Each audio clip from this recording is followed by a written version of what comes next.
պատմությունը ոչ թե փաստերի զուտ շարադրումն է, այլ պատմությունը իմանալ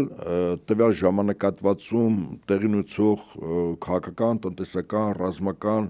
արժեհամակարգային, քաղաքակրթական գործընթացների մեջ, որն է պատճառ եղել մեր պարտությունների, ինչու ենք մենք արդյունք գնացել որպես հաղթանակներ, հա, եւ այդ բոլորը գնահատելը իսկապես ինքնանպատակ չի։ Շատերի դիտարկմամբ մեր աշխարհագրական դիրքը դա առավելություն է, եթե մենք ունենայինք դիվանագիտություն, իսկ որոշների դիտարկմամբ մեր աշխարհագրական դիրքը դա անեծք է։ Շատ հարցեր պետությունների սահմանների որոշում է աշխարհագրությունը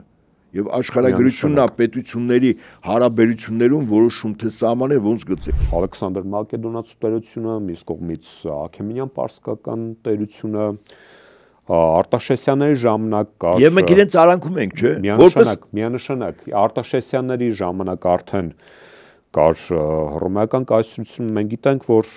Լուցիուս Լուկուլոսը օրինակ արդեն արշավեց Հայաստանի վրա, երբ որ Տիգրան II մեծն էր մեր գահակալը։ Ես կարծում եմ, որ այդ բարձր աշտարակի շինության իմաստը հետևյալն է, որ եթե հաջորդ ջրհեղեղը լինի, ապա այն վերևի հարկերում թե ջուրի ինչքան պիտի բարձրանա չգիտենք,